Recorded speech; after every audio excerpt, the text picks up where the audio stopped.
This is blind return oriented programming. Uh, it's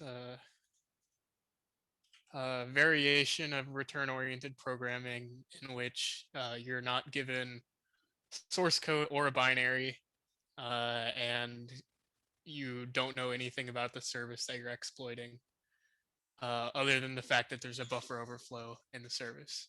It's kind of a spooky exploit method, but um, I think it very nicely conveys a lot of common exploit techniques, and it's not horribly complicated technically.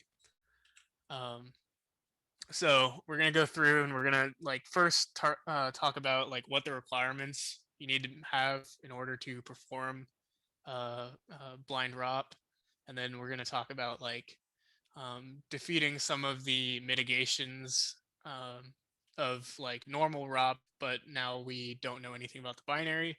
Then we'll talk about actually trying to like exploit stuff. So as far as requirements go, we assume that the target binary is what is called a fork server. So what a fork server does is it sits on a port and it just waits for connections. And whenever a connection comes in, the process forks, spawns a child process. The child process handles that connection, and the parent process just like stays in this loop of waiting for connections.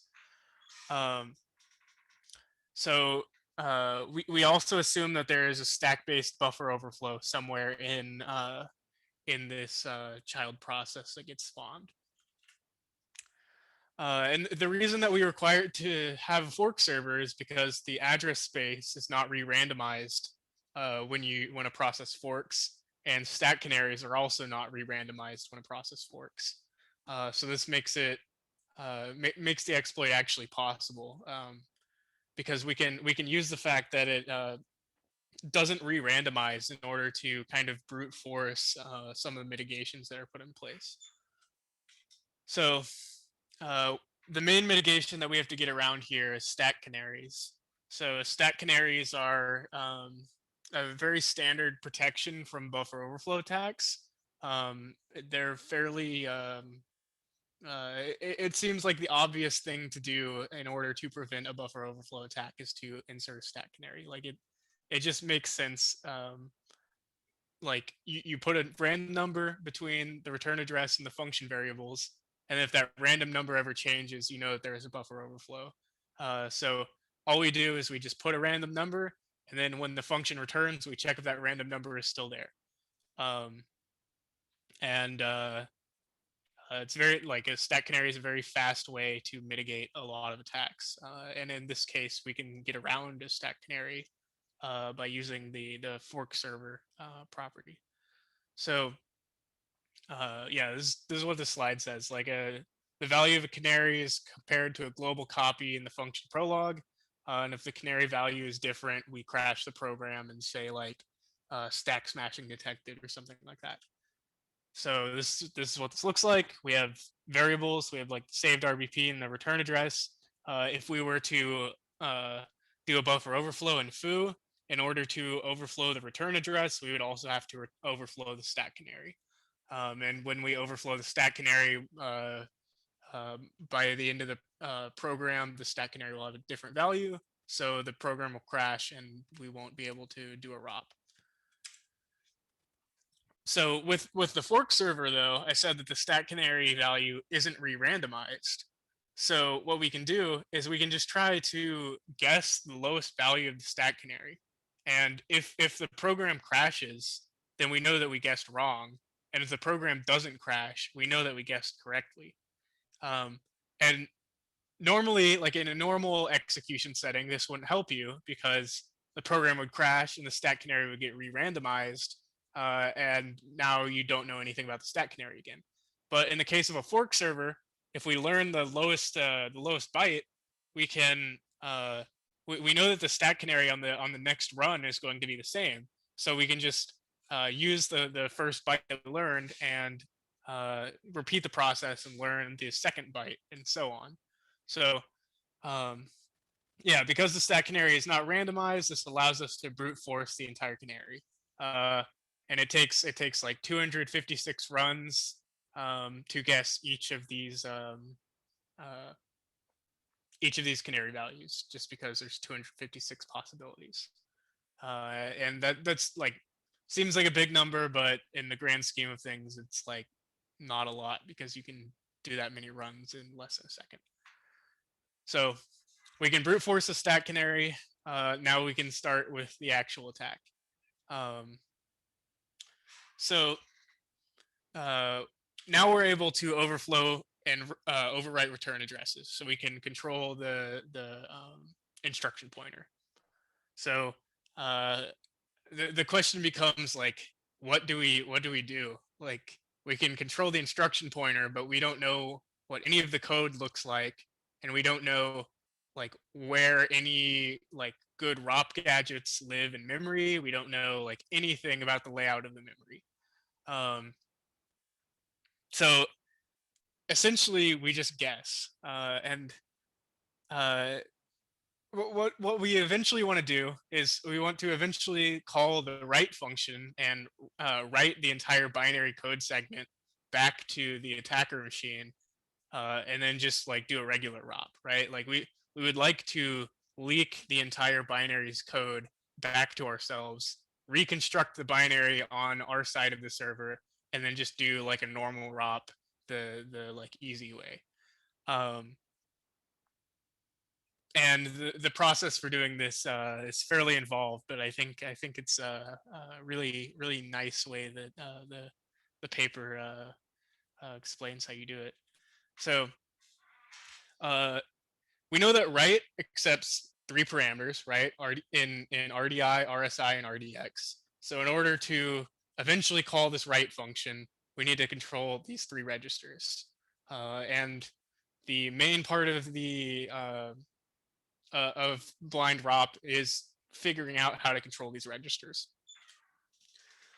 Um, and the way that we do this is there's this specific sequence of instructions that has since been named a BROP gadget, and it's these 6 pops and then 1 return.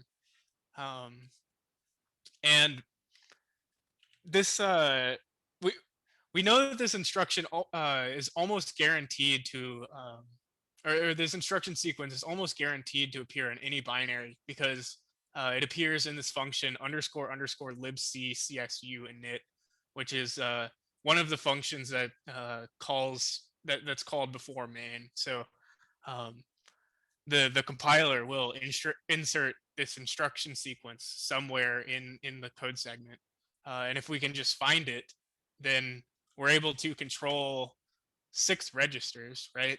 And we'll actually see in a second that we're able to control more than just these 6 registers. Um, so yeah, it's a gadget that pops 6 times in a row, and that's kind of rare. Like, how many times do you ever see 6 pops in a row in your binary? Probably not very often. And we can use the fact that this is such a rare instruction sequence to actually find it in the code. So why do we care about this gadget, right? Like, it controls some registers. It controls RBX, RBP, R12, R13, R14, and R15. But notice that none of those are registers that we wanted to control. We wanted to control RDI, RSI, and RDX. Um, but if we jump to this gadget at an offset, then we actually get different gadgets. So like uh, BROP gadget plus like 0x7. Like, if you were to jump there, you would actually get a pop RSI, a pop R15, and a RET. Um, and if you jump to +9, you get a pop RDI and a RET, um, which makes this very nice way to get control over RSI and RDI. So if we're able to find one of these BROP gadgets, we're able to control uh, 2 of the registers that we wanted to control, and we'll see later that we're actually able to control all 3. Um, so how do we find this, right? I said earlier that if we have six pops in a row, that's a very rare instruction sequence, and if we ever find that, we can almost be certain that it's a BROP gadget. Um, and we have to do some creative magic in order to determine whether we have six pops in a row or not. And the way that we do this is we define two kind of like I guess oracles, if you want to call them that. So uh, we define a loop oracle, which is an address that's going to cause an infinite loop. Um, so you could think of this as like maybe uh, you jump into a for loop somewhere, and you don't have the registers set up properly in order for the for loop to ever exit. So the for loop just runs forever or something like that. Or you jump to the like function call for sleep, and the function just like or the program just like goes to sleep or something like that. These loop oracles are actually fairly likely. Like they're pretty easy to find just by randomly guessing um, addresses in the binary. So if we find a loop oracle and we jump there, we know the connection to the binary is going to stay open, right? Just because the program went to sleep and it never closed the connection. Um, and then we can distinguish that from this thing called a crash oracle. So a crash oracle is an address that causes the program to crash. Uh, you could imagine this as if I just jump to the address 0, right? That's going to crash on any program. Um, and we can distinguish this from a loop oracle because that's going to cause the connection to close. Um, so we can learn a tiny bit of information about the program, and essentially that information is like whether the connection stays open or whether the connection closes. So how does this help us find this BROP gadget, right?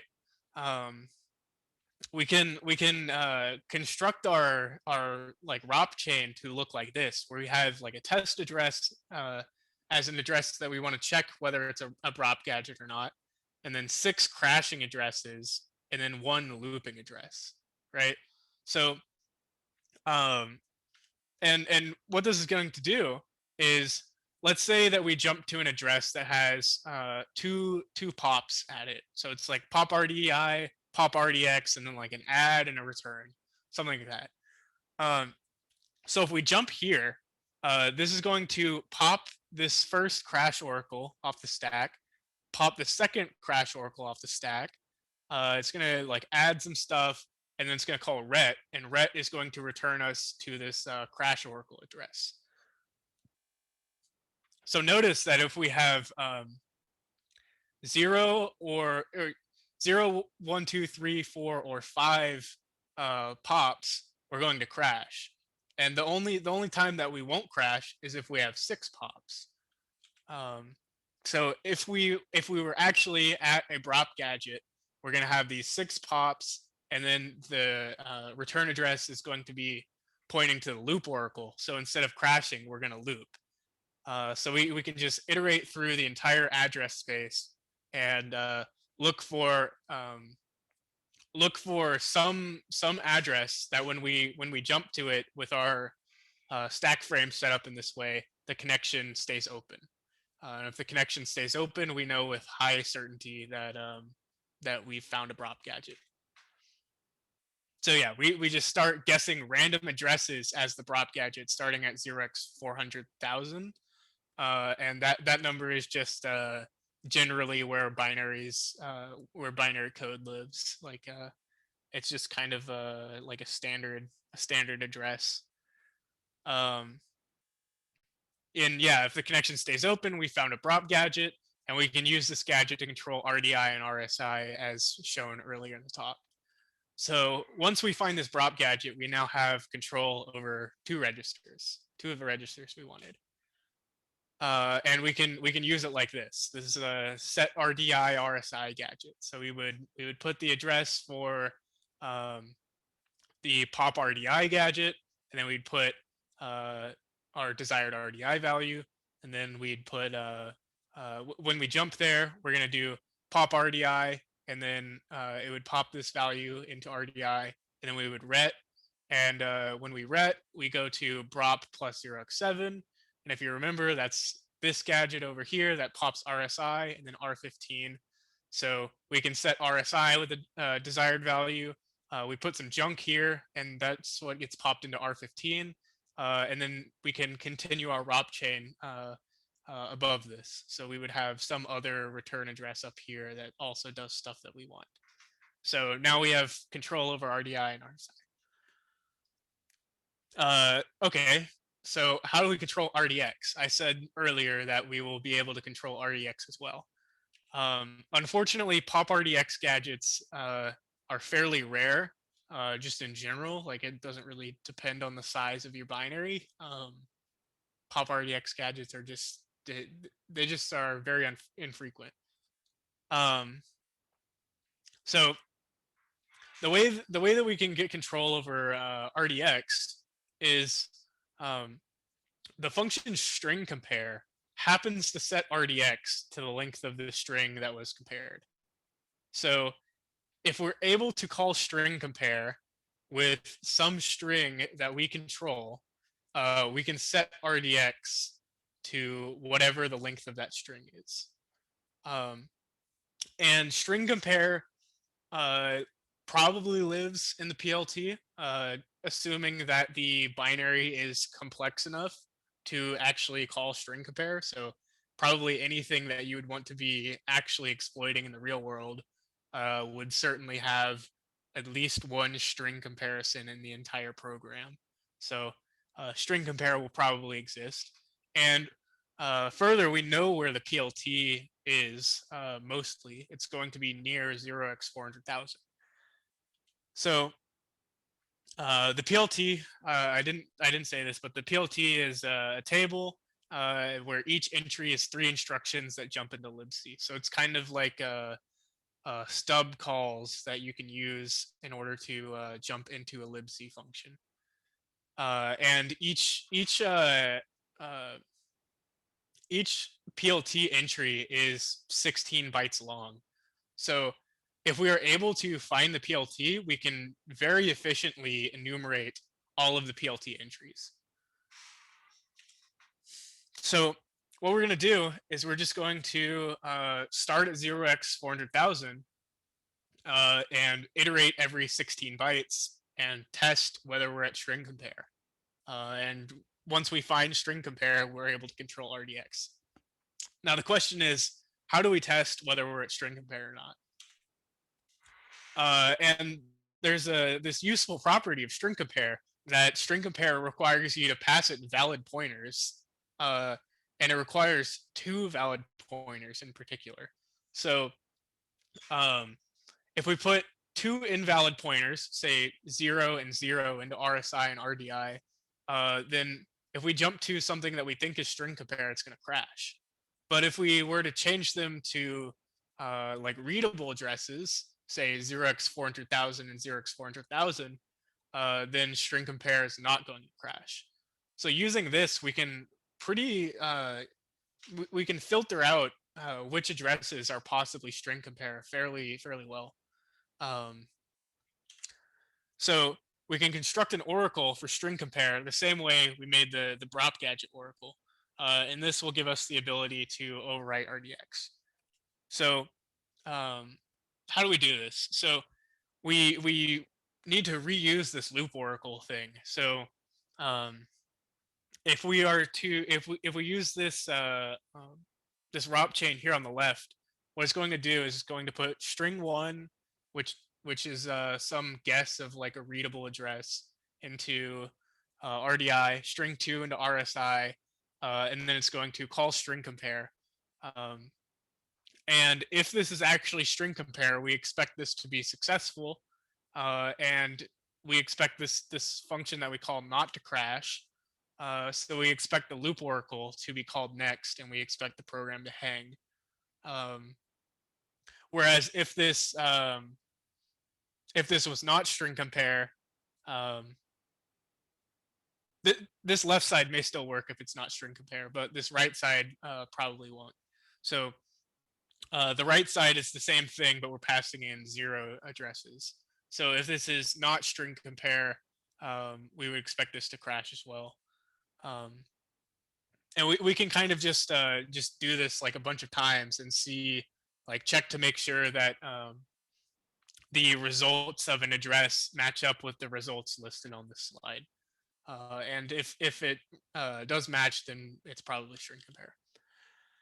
So you may be wondering, like, okay, what if there's like some other function that uh has the same like uh the same table as string compare. So like it crashes when you pass in 0 0, but it does not crash when you pass in like readable. Um, and it turns out that there are false positives, but most of them also set RDX. So like some of the false positives are like string in compare or like string case compare. Um, and uh, I, they essentially went through and tested a bunch of libc functions, and it seems like only string compare and like mem compare variants set RDX, and they're also the only ones that have this table. So using this, we're now able to set RDX to a non-zero value by inputting two non-zero length strings, right? Which this we're almost to the point where we can call write and start writing stuff back to ourselves. So the main issue now is we still don't know where the write function is. We can assume that the write function exists because this binary is talking over a socket. So surely the write function must exist so that it can the program can write to a file descriptor. But um, but where is the write function? Well, we can kind of do the same thing that we did for the string compare case. Um, and the way that we do it this time, though, is that we know there's some file descriptor that when we write to it, it's going to write back to the attacker. Um, because there is some open socket to the attacker. So um, if we find write and we think something is right, we can just set up our registers in such a way that when we call this address that we think is right, it's going to send some bytes back to the attacker, and then the attacker receives bytes, and they're like, "Oh, this is definitely the right address." Um, and uh, the way that we do this is like the file descriptors are fairly limited. So file descriptors can only be 0 to 1024, and always the lowest file descriptor possible is assigned when a file is opened.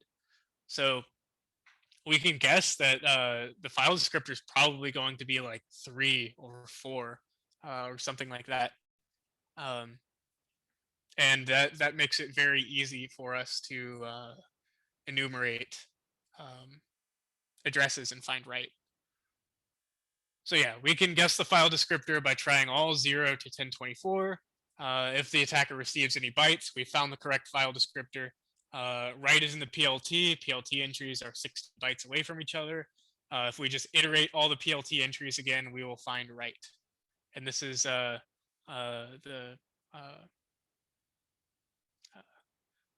the function signature for write. So it takes a file descriptor, some character pointer that you want to write, and then some number of bytes. Notice that we can control RDI and RSI, and we can set RDX to some non-zero value. So we are able to print a non-zero number of bytes back to ourselves. So this is a fairly complicated ROP chain, but this is what we use to find this write address. So um, what this does is it pops string 1 into RDI, it pops string 2 into RSI, and then it does a string compare. So that's going to set RDX to some non-zero value, right? So at this point, RDX will be non-zero, RSI will be a readable character pointer, and RDI will be that same character pointer. So what we're going to do is do another pop RDI gadget, and we're just going to pop 0 into RDI. And then we will try some write address that we think might be right. And if it prints to the attacker, then we know we found the correct address. And in order to kind of prevent ourselves from sending a ton of requests for every address, we can actually just stack all of these addresses on top of each other. So we could pop RDI again and guess 1 this time, and then call the same address.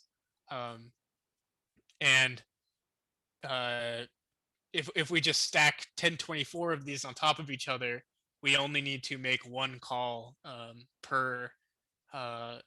per guess of right. So now we can use right to just send the binary across the network to the attacker, because we know where the right function is.